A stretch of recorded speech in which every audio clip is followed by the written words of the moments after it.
Willy. Salut, c'est Franck. Qui es-tu? Alors, je suis un joueur de Yu-Gi-Oh! Un top joueur de Yu-Gi-Oh! Un ancien top joueur de Yu-Gi-Oh! Bon, un moyen top joueur de Yu-Gi-Oh! Je reviens petit à petit dans le jeu avec des tournois internationaux, bientôt le championnat de France et voilà. Donc, j'ai pas encore, bon, j'ai pas encore fait de top, mais peut-être un jour, on verra bien. Ok. Donc, on est là pour présenter la nouvelle édition, la crise maximale. Donc, il y a eu les sneak peeks qui sont passés. Effectivement. Tu l'as fait, quoi? Non, j'étais pas là, j'ai travaillé. Moi, je l'ai fait. Ouais, je l'ai fait dimanche. Je suis arrivé dans le top. T'as fait dimanche. Ouais. Non, samedi, je veux dire, n'importe quoi. D'accord. Dimanche, je l'ai pas fait. non, dimanche, j'étais fermé. Ouais. Je suis arrivé dans le top quand même, donc édition très sympa en CL. J'ai trouvé ça très sympa. Très rapide. Beaucoup de nouveaux archétypes qu'on va présenter. Et oui, j'ai pas de... Pas de petites infos. Des supports aussi, de nouveaux archétypes, des supports pour renforcer les decks qui étaient présents dans le méta avant. Et voilà. Qu'est-ce que tu en penses cette édition? Est-ce que tu la penses bien avant l'ouverture C'est une bonne édition. Avec, alors par contre, il y a des polémiques sur la fréquence des rares et dans les boîtes. Il paraît que ça a un petit peu changé. Les rares, les supers sont obligatoires maintenant dans chaque booster. Et les rares sont normalement les secrètes. Les secrètes, effectivement, normalement c'est 2 secrètes par boîte. Et là, il paraît que c'est pas trop le cas. Faudra voir avec Conan. D'accord. On va voir, on va tester. Donc du coup, moi, je te propose de faire un truc un petit peu différent d'habitude. D'habitude, on ouvre, on fait voir les cartes. Là, on va ouvrir, on va faire voir les cartes. Ouh, qu'est-ce que c'est différent. Attention. Et par contre, j'ai gardé des packs d'avant-première. Le Snake Peek, il m'en reste le même quota. Après, la petite surprise, c'est que dans les boosters de Snake Peek, il est possible d'avoir plusieurs secrets. Donc du coup, c'est ce qu'on disait. On a des rumeurs qui disent que dans les Snake Peek, c'est mieux qu'une boîte. Donc du coup, là, on a l'équivalent l'un et l'autre. Donc ce que je te propose de voir, c'est si vraiment c'est le cas, de vaut mieux faire une Snake Peek ou vaut mieux acheter une boîte. Vaut mieux faire 2 Snake Peek. Et acheter une boîte. On va autant des légendes, c'est possible, ça serait mieux. Donc qu'est-ce que tu en penses de ma petite vidéo? Ça marche, c'est ça marche. Bon, du coup, je commence. Alors, ce que je te propose de faire, c'est peut-être pas commenter toutes les cartes, parce que la plupart des gens les ont vues, je pense. On va juste te faire voir en vitesse les cartes, et tu m'arrêtes si jamais une carte est bien. D'accord, ça marche. Allez, donc du coup, toujours pareil, on va vous faire voir le truc. Donc j'ai essayé de changer le système. On va voir si ça marche mieux ou pas. D'accord. Est-ce que tu connais Lyrilux, Hirondelle de Saphir. Ouais, tu m'arrêtes ou pas? Oui, non. Voilà. Moi, en combinaison, j'ai trouvé ça sympa dans la Snake Peek. Pour invoquer les sacrifices en fait. Tu fais 1, 2, 3 et hop, après tu fais sacrifice. Effectivement. Bon, voilà. Apocalypse du véritable trou Draco. Effectivement, là on rentre dans l'archétype Draco qui dans cette édition va exploser. Alors, pourquoi c'est des dragons les Draco? Oui, ça ressemble. À la base. Alors, pourquoi pas dragon quoi? Ils nous cassent les fesses à mettre des tirs à la rigole les noms et puis là ils nous raccourcissent le nom quoi. Là, il faut poser la question à Konami, toujours pareil, on pose la question.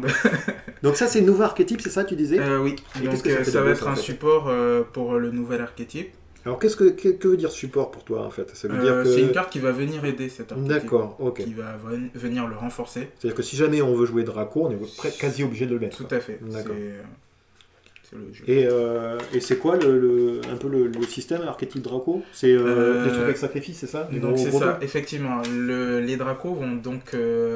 le principal, maître Draco, va lui être sacrifié soit par une magie ou par une piège ou par un monstre. Donc c'est là la nouveauté. On est sur une nouveauté où un monstre peut être sacrifié à l'aide des cartes magiques et pièges.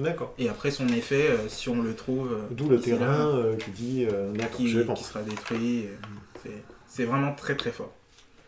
J'ai passé une carte, mais je pense que c'est pas terrible ça. Non, c'est pas terrible. Voilà, on est bien d'accord. Coccyllède, insecte numérique, j'ai pas pu regarder son effet encore, mais elle vient elle aussi renforcer un archétype qui est peu utilisé.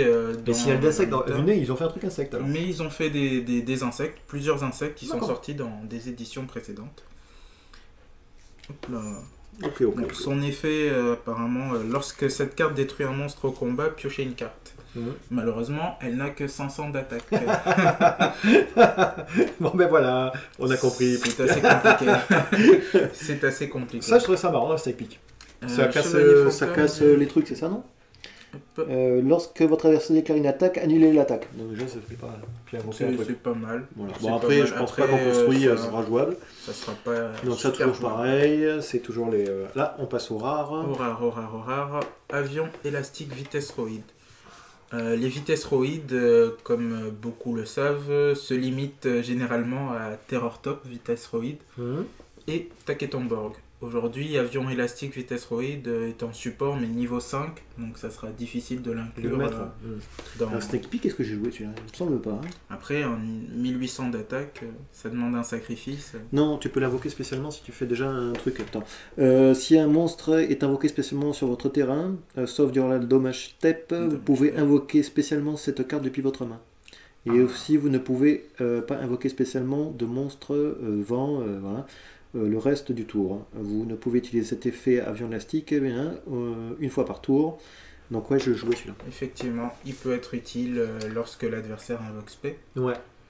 Effectivement, et après il faudra voir est-ce qu'il sera couplé à une synchronisation ou un monstre Même si Exis. toi, tu le fais, ça marche. Oui, mais il peut pas invoquer de monstres vents, c'est Ouais. ça?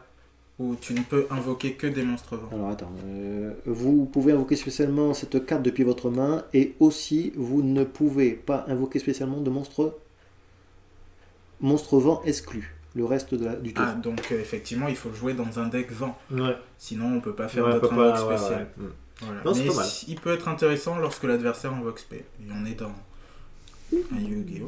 Elle est belle. Elle est belle, elle est belle. Après, princesse, pardon, Sylvane. Sylvane, l'archétype, c'était un archétype plante. Après, des niveaux 1, j'ai pas souvenir de Sylvane. Alors c'est pas celui-là qui peut attaquer plusieurs fois là, non? Oui, détaché. Dévoilez la carte du dessus de votre deck. Si c'est une carte magie piège, ajoutez-la à votre main. Sinon, envoyez-la au cimetière. Vous pouvez envoyer un monstre de type plante depuis votre main ou face recto depuis votre terrain au cimetière. Puis cibler un monstre sylvain dans le cimetière. Invoquez-le spécialement. Vous ne pouvez utiliser chaque effet qu'une fois par tour. Ouais, oui, j'ai compris, mais c'est une carte qu'il faudra jouer dans un deck Sylvain. Et Qui est vachement joué en format. pas du tout joué. C'est pour ça. Peut-être parmi vous, cette personne se reconnaîtra. Donc oui, on est sur un booster. Bon là, j'ai rien quoi. Rien. Dis-long, Voilà, rien. Bon, peut-être même pas 1 euro. Non. Non, même pas. Oh, si, un petit tour. Un petit tour. Un petit tour. Un petit tour. Allez, on espère que... Alors toujours pareil, hein, il y a 2 codes pour ceux qui n'ont pas vu les vidéos d'avant, je répète, hein, parce que j'ai remarqué que ces gens ils connaissent pas. Il y a la cote magasin qui est supérieure à la cote joueur, car les joueurs ne payent pas grand chose. Puis c'est plutôt une cote d'échange. Oui, on Voilà. est plus sur de la cote d'échange. Que le magasin, c'est plutôt une cote de vente. Donc souvent les cotes magasin, vous voyez sur les sites, sont supérieures aux cotes d'échange. Bon après, chacun achète où il veut, hein, mais voilà, c'est à savoir. Il faut dire, un magasin n'ont pas les mêmes charges à payer. On en parlait tout à l'heure. Tout à fait. Voilà. Ouais. Ça, c'est pas terrible. Non, c'est pas Potartis. Ça, j'ai trouvé ça marrant. Moi, j'en avais plein. Ah, c'est celle qui ajoute une carte Ouais. fusion. Non, c'est celle qui va chercher 2 trucs de ton cimetière. Non. Tu les mets de niveau 4 ou invoquez-la spécialement. Tu vois, de niveau 4 de ton cimetière plante. C'est très très très fort. Bah, dans le plante, je trouve ça pas mal. Complètement. Ça, on l'a vu tout à l'heure. On l'a déjà vu. Ça, on l'a vu aussi. Hop, on va mettre les rares Ta derrière. préférée. Ça, je pense que c'est la carte de l'édition. J'ai vu ça, j'ai dit, mais ils sont complètement fous. Le babouin. Le babouin. Effectivement, Non, mais c'est ça, une c'est- carte. J'ai vu ça, mais j'ai dit, ah. C'est une carte effectivement qui est très très jouée dans la Et j'ai méta. perdu parce que j'en avais 0. Ah. Enfin, je suis arrivé dans le top 4, hein, mais j'ai... C'est Les adversaires une en ont carte tous deux. qui, effectivement, si on en a 2, voire 3, ce Mhm. qui est le mieux. Mhm. Aujourd'hui, c'est joué dans les decks x3. Non, mais n'importe quel deck en sans- plus, je veux dire. Effectivement, c'est n'importe quel deck. Après, plus particulièrement Ouais, il y a des decks où tu peux dans les decks où sacrifier, on peut détruire. Donc le deck Metal Foss, pour Ouais. ceux qui le connaissent. Où tu peux détruire une carte, Ouais. poser une carte piège, et l'effet de babouin va s'activer. D'accord. Et donc tu réinvoques Ouais, 2 tu babouins qui te babouins, permettent de de piocher piocher. 2 cartes Non, mais et de remettre 2. Ça, je dis, mais au secours, quoi. Pourquoi ils sont pas mis ça encore D'habitude, enfin, c'est très Elle est bien. sortie normalement dans C'est ce qu'on a dit en l'édition, japonais, non au Japon en fait, et ils Ouais. sont sortis en rare, il paraît. Bah, elle est déjà sortie en super aussi dans Ah, une d'accord. édition spéciale juste Ah avant. ouais, je pensais que c'est une réédition, tu veux dire. Oui, l'édition précédente, c'est Ah une ouais. réédition. Elle était dans un pack spécial. Ah oui. Que le magasin vendait. Et donc effectivement c'est l'une des cartes les plus fortes aujourd'hui de ce méta, alors qu'elle niveau 3, 1200, on la voit pas venir, mais elle permet de piocher 2 cartes, en remettre 2, ça permet de faire le tri dans sa main, et après ça nous ouvre aussi à une Xyz lorsqu'elle est jouée x3. Ah ouais. C'est vraiment la carte, mais effectivement. Moi j'ai pas vu le reste, hein. Mais pour l'instant, moi, c'est la carte de l'édition. J'ai pas vu le reste. Il y a une autre carte, effectivement, non, mais si on la voit. Je veux dire, celle-là, ce que je trouve super La bien, polyvalence. elle est en commune. En commune, oui. 2, tu peux le jouer dans n'importe quel jeu. C'est vrai. Enfin, je veux dire, même si jamais ton jeu n'est pas adapté, tu fais piocher quand même.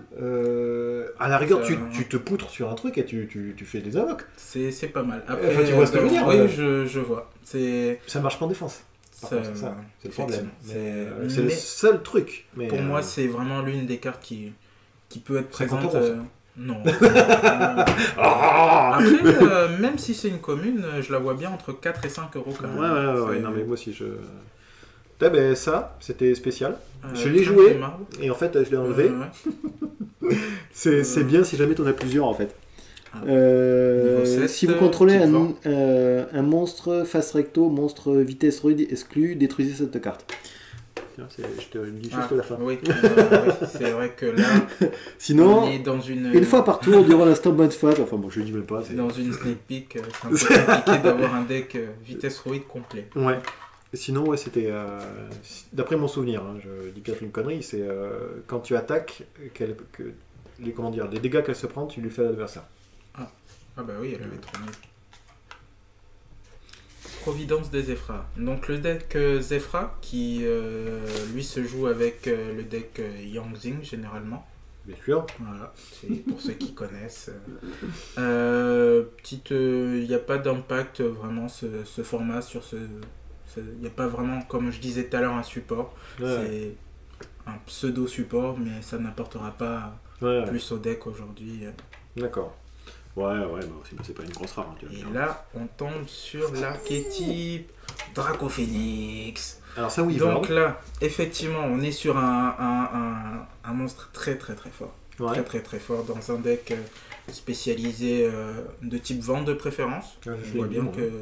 Oui, il suffit d'un monstre vent pour pouvoir l'invoquer, mais avec 2 monstres vent, son effet est encore plus fort. Si on sacrifie 2 monstres vent pour l'invoquer, on peut envoyer normalement les 4 cartes du dessus du deck de l'adversaire au cimetière. Ça fait un peu une meule pour ceux qui connaissent Magic. Ça permet... Et ce qui est pas mal, c'est que tu peux sacrifier des cartes de ta main si jamais tu les as pas sur la table. Tout à fait. Par contre, la seule limitation, il faut au moins une carte vent. Au moins une carte vent. Si on en a 2, c'est mieux. Je suis quand même plus calé quand j'ai fait la sneak peek sur les cartes. Tu vas voir quoi d'habitude, j'arrive même pas à lire les noms. C'est pas mal. J'ai fait des efforts. Ça, je l'ai eu. Combien ça coûte à peu près? On va dire 5 euros. Ouais, je dirais 8-10. Ah, c'est bien. 8-10. Bon, déjà. Un bon 8-10. Bon, on va sortir la carte, les cartes allez, celle-là, et puis le babouin, on va dire. Oui, le babouin, effectivement, il faut que tu... Après, on comparera les autres. Pas de soucis. Avec les autres. Allez, on va peut-être un peu plus vite. Ça, je pense que c'est pas terrible. Ça, c'est pas les trucs que j'ai eu sur la tête tout le temps. Hein. C'est bien face recto, c'est toujours face recto sur les nains, chez mes fantômes, ainsi que c'est ça, ils perdent de l'attaque. Ah oui, ça reste dans un... Que vous contrôlez ne peuvent être détruits au combat et ainsi ciblés. La cible perd 600 points d'attaque. Et après tu réinvoques un machin. Ça, tout le monde les joue à la Snake Peek. C'est une carte de Snake Peek. Après, dans le format actuel, dans le format, ça ne fera pas. Voilà, c'est pour aller leur fait Snake Peek, on connaît que les cartes du Snake Peek, ça, non Subterreur. Effectivement, Subterreur, il y a une carte qui va vraiment apporter un vrai renouveau au deck, qui va le relancer, parce que le deck était quand même un deck, on peut dire fun, mais aujourd'hui ça va devenir un deck compétitif avec un petit monstre de niveau 1 qui va arriver. C'est dans la suite Non, il est dans l'édition. Et c'est quoi, une secrète à 200 Non, c'est une super. D'accord, ok. Ça va. Là. On retrouve notre petit insecte qui malheureusement... est super beau. Hop. Toujours une petite plante. Et donc cette plante, là, est-ce que c'est celle-là qui il y a 3 différentes. Il me semble que c'est celle-là qui polymérisation, là, tu vas chercher. Effectivement, donc cette carte, c'est une carte à garder aussi. qui pour moi va aussi tourner mais autour de les deux plantes, elles sont pas mal. 2-3 euros. Celle-là est beaucoup mieux et adaptée à même au-delà de la méta, parce que beaucoup d'autres decks, que ce soit des decks fun, jouent des cartes avec polymérisation dedans. Et il me semble que c'est une carte qui fusion, non? C'est où il y a marqué fusion. Alors, polymérisation ou une carte magie fusion, voilà, depuis votre deck à votre main. C'est là où c'est très important, les cartes fusion, où on retrouve 2 cartes fusion très connues, qui sont instant fusion, donc fusion instantanée. Ouais. Et la carte qui est brillante fusion. Et donc là, brillante fusion qui est une carte assez qui est très très forte, puisqu'elle va permettre d'invoquer un monstre qui va nous permettre de faire 2 normal summon dans le tour. D'accord. Et là, c'est là où cette carte va jouer un rôle, si je puis dire, prépondérant. D'accord. C'est un nouveau mot, ça. Ah. Qu'est-ce que je voulais dire? Ouais, oui, il y a les plantes, il y en a quoi, 3, c'est ça? Dans cette édition moi, j'en ai vu 3. Moi, T'en as vu? J'avais pas vu la 3e. Si, t'en as une qui dit tu vas chercher ce que tu veux dans ton... les plantes que tu veux dans ton deck. Dans ton deck, ouais. C'est très fort, je crois. Enfin, il me semble. Hein. Alors ça, j'ai perdu. Si tu as pu voir le combat qu'on a fait moi contre Arik, j'ai pas eu le temps de faire mon jeu. Il m'en a foutu 2 dans mon jeu. Et alors, je te résume. L'adversaire, au début du tour, choisit la première carte de mon truc. Si jamais il a à moins qu'on ait manuel. Si jamais il trouve le bon truc, il pioche une carte. Ah. Voilà. Si par contre il trouve s'il trouve pas le bon truc, c'est un monstre, machin, il défausse une carte de sa main. Au hasard. Ah, c'est intéressant. C'est du hasard. Mais, dans une technique, on joue que des monstres. Donc le mec il dit monstre et du coup il remplit sa main et voilà. Et c'est une carte que je joue pour l'adversaire, tu vois ce que je veux dire? Ouais. D'accord. Ouais, c'est vrai que on la retrouvera pas dans les jeux, mais bon, ça fait défausser au hasard, peut-être un peu de surprise à la première ou à la deuxième peut-être, je sais pas. C'est ça. Donc alors, ce que j'ai trouvé pas mal dans cette édition aussi, il y avait pas mal de polymérisation, c'est comment on dit des pendules. Et pendules, voilà, pendules, désolé. Ouais, il y a pas mal de pendules. Les cartes pendules, effectivement, ça a été instauré il y a 3-4 éditions, donc ça vient se renforcer petit à petit. Le deck pot artiste qui n'est plus aujourd'hui d'actualité, mais qui, on ne sait jamais, sera relancé un jour. Ouais. Non, alors, en tout cas, dans le CD, moi je trouve ça très très bien. Hein. Très rapide, comme c'était que des gros d'invoque, c'était une bonne façon d'invoquer ces gros d'invoque. Oui, donc là, on est sur les petits qui permettent d'invoquer les gros. Donc les petits qui permettent d'invoquer les gros, ils sont sous la forme de 4 types différents, le terre, le feu, le vent. Et ils permettent le sacrifice pour invoquer les gros. D'accord. Mais c'est pas... Ouais, c'est pas la carte de l'année non plus. C'est pas la carte de l'année. Alors, ça vaut quelque chose, tu penses ça? Oui, ça peut. Ça peut. Et ça, et tu m'as dit. Et la plante. Je vais continuer. C'est là. Je vais te la mettre de côté. Le petit gorille, personne n'a réussi à le jouer celui-là. Le petit gorille Zodiac, effectivement, qui vient lui bien renforcer l'archétype Zodiac, donc qui permet, il me semble, ils ne peuvent pas être ciblés, les monstres Zodiac. Je sais pas, j'ai jamais réussi à l'invoquer. Les monstres Zodiac ne peuvent pas être ciblés, mais à la fin de chaque tour, vous devez détacher un matériel. Ouais, c'est ça. Voilà. Donc, oui. C'est une carte assez puissante, parce que dans le format, on cible assez rapidement. Ah bah ça, c'est toujours pareil, ça fait on l'a déjà vu. Ça, ok. Ah, le poulet. Ah là là, qu'est-ce qu'il était fort le poulet. Alors, on déconnait quand on l'a vu, mais j'avais pas vu qu'il était 2000 en défense. 2000 de défense, en snake peek, c'était... C'est dur à passer en snake peek. Et puis même si jamais le mec avait plus gros, tu faisais un pendule. Oui, on le verra pas dans, je pense, dans le méta. Non. Bon, moi, on se l'est, j'ai bien aimé. Bon, après, c'est vrai que c'est qu'une seule fois, c'est les... Je voudrais faire des CD, Hop là. Catacoque du Zodiac, qui est une carte aussi qui va rentrer, il me semble, dans la méta petit à petit. D'accord. Le babouin. Le babouin de guerre, bon, déjà j'en ai deux là. Babouin, c'est pas mal. Le disciple Draco, du véritable Draco Phoenix. On pensait que ça allait être une super ou une carte un peu plus rare. D'accord. Mais ça vient en support sur les Draco Phoenix et c'est juste une commune. Donc, ok. Bon, c'est bien. Hein. C'est pas mal. Ça, c'est bien ce qu'ils ont fait là. Après, c'est vrai que. Faucon étrange. Bon, c'est étrange. Non, j'ai pas de. Ok. Bon, je connais pas ça, tiens. Ah non plus. Pendule, le Mecho. Oula, je ne parle pas espagnol. Alors, si cette carte est invoquée normalement ou spécialement, vous pouvez invoquer spécialement un monstre pendule de niveau 1 face recto. Pendulum exclu depuis votre extra deck, mais bannissez-le lorsqu'il quitte le terrain.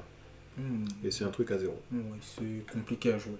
Oh, tu peux pas comprendre, c'est des pingouins qu'il y a dessus, quoi. C'est jouable, ça. Oui. Mais je trouve l'artwork, il me semble que c'est comme ça qu'on dit. Je sais pas là. Non, tu parles chinois pour moi. L'artwork, le dessin. Ah d'accord, le dessin. Le dessin très joli. C'est mieux. Pardon. Le dessin très très joli, je trouve. Très festif. Voilà, très mignon, très mignon. Quelque chose, je pense pas. Là. Allez, continuons. Spirale. Continuons. Artefact, non, c'est un support. On va dire. Hop, Ariel. C'est comme ça. Non plus.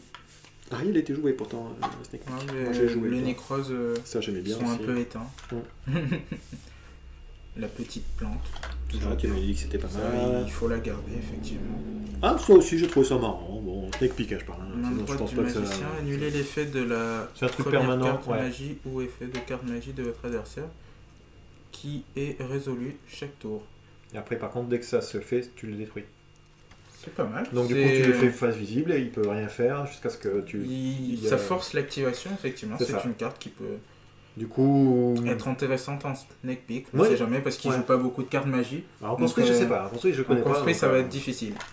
Et là, on arrive avec le papa, si je puis me permettre. Le monstre qui va être très, très, très, très présent dans ce format. D'accord. Donc, le roi véritable de toutes les calamités. Ok. Son nom impose. Ok. Donc, cette carte va nous permettre, pendant le tour de l'adversaire ou pendant notre tour, de détacher un matériel. Ouais. Pour transformer tous les monstres qui seront invoqués par notre adversaire dans un type que l'on aura choisi. D'accord. Et étant donné que tous les monstres qui sont invoqués prennent le type automatiquement qui a été choisi, il annule les effets de ces monstres. C'est une discussion, grande effectivement, dispute qu'il y avait hier. J'aurais pu avoir cette dispute il y a 2-3 jours parce que moi aussi, ça me paraissait trop. En fait, le truc qui se disputait, c'était... Si j'ai bien compris, il a fait l'effet en fait en disant que tous les monstres étaient machin. Et l'autre il a fait il invoque un monstre. Et l'autre il lui a dit ton monstre devient automatiquement du type. Et l'autre dit non parce qu'en fait l'effet a été déclenché quand tu avais ce monstre et pas l'autre. Malheureusement. À vue née, c'est un truc permanent. C'est ça qu'il veut dire. C'est un truc permanent, effectivement. C'est une condition permanente. Après, moi je connais pas, donc si ça se trouve il dit une grosse connerie, mais je vais vous donner son mail personnel. Mais bon, en tout cas, ça fait des grosses discussions. J'avais eu la même réaction et j'ai accepté. Il faut se renseigner, effectivement, c'est permanent, c'est très dur à contrer. C'est super fort à miner. C'est super fort. Surtout si on joue contre un adversaire qui joue des monstres. Bien sûr, si votre adversaire ne joue pas de monstres, effectivement, ça va être compliqué.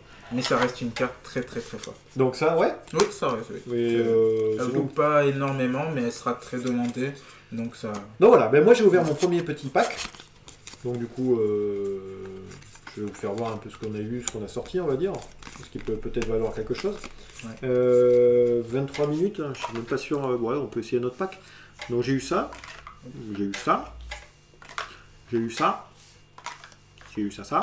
ça c'est peut-être pas plus cher, non? J'ai eu ça, les babouins, et j'ai eu 2 babouins de guerre. C'est pas mal. Babouin. Avec le petit accent. On va continuer, et puis là on va peut-être juste faire les rares peut-être. Oui, les rares, elle est super. Parce que sinon on va jamais y arriver. Il n'y a pas de souci. Et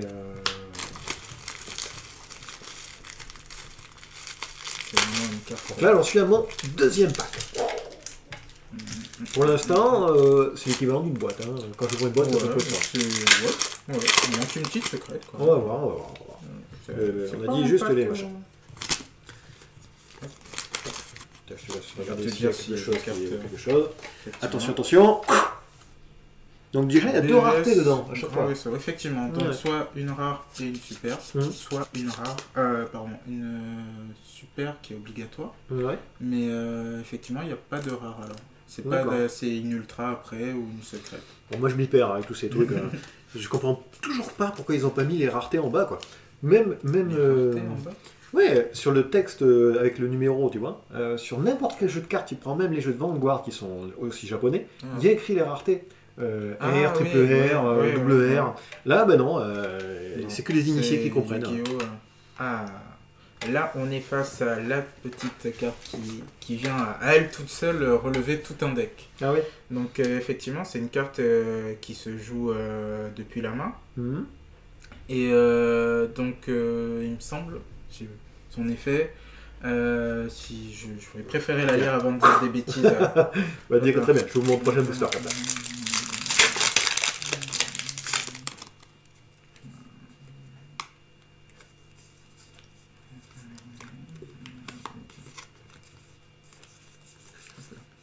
Donc, je vais lire l'effet parce qu'il est assez complexe. Donc, durant le tour de chaque joueur, lorsque votre adversaire active une carte ou un effet, vous pouvez envoyer cette carte depuis votre main ou terrain au cimetière. Puis cibler un monstre subterreur que vous contrôlez. C'est pas le subterreur. Effectivement. Annuler l'activation, puis changer le monstre ciblé en position de défense face verso. Il faut préciser que les subterreurs, leurs effets sont activés parce que c'est des monstres à effet flip. Ouais, donc il faut qu'ils soient positionnés face verso. Ouais. Vous pouvez cibler un monstre face recto que vous contrôlez, changez-le en position de défense face verso, et si vous le faites, invoquez spécialement un monstre subterreur depuis votre main ou cimetière, en position de défense face recto ou face verso. Vous ne pouvez utiliser les deux effets qu'une fois par tour, mais c'est l'une des cartes qui relance vraiment le deck parce qu'elle peut être activée en réponse à n'importe quel effet. C'est pas un effet de monstre, c'est un effet de carte.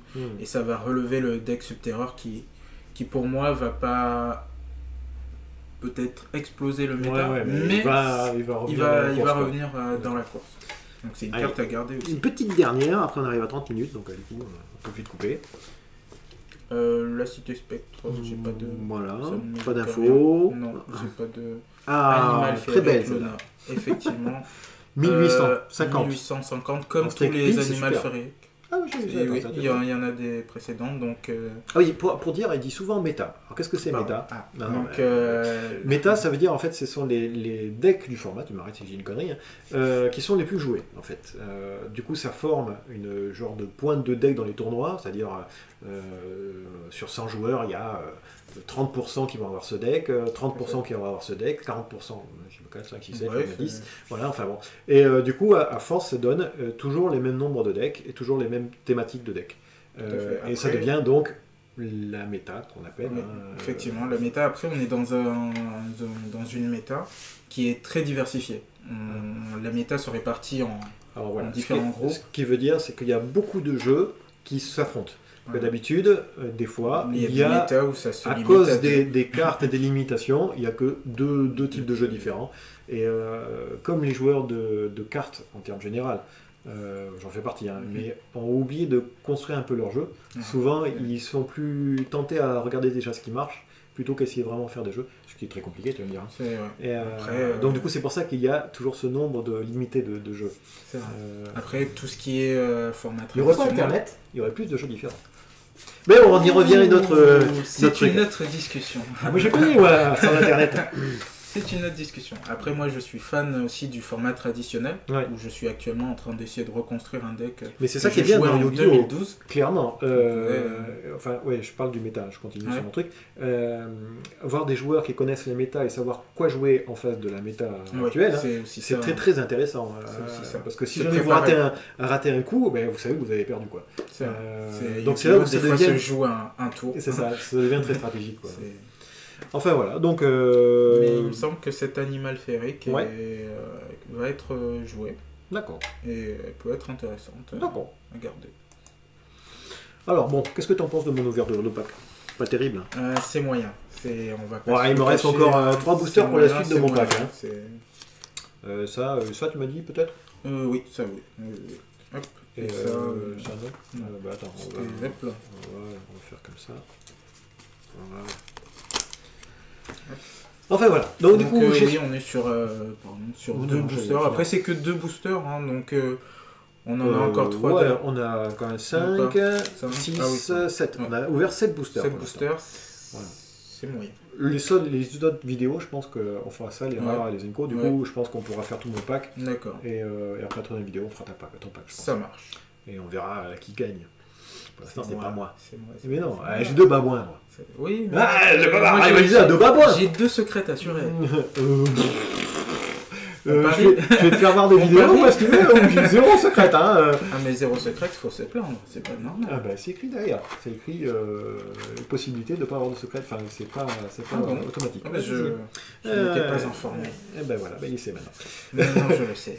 Le pire, c'est que j'ouvre des boîtes hors magasin, tout va bien. J'ouvre des boîtes filmées, tout va mal. Donc on va voir, peut-être qu'il y a plus de chance que moi. Enfin, du coup, merci d'être venu et que j'espère qu'on va se retrouver ensuite aussi. C'était un très très très grand plaisir. Moi aussi, ça fait un grand plaisir. Enfin, j'espère que cette petite vidéo vous a plu et que du coup, on n'est pas à 0 et qu'on est à 1. Dédicace aux petits commentaires la dernière fois. Allez, bisous, à plus.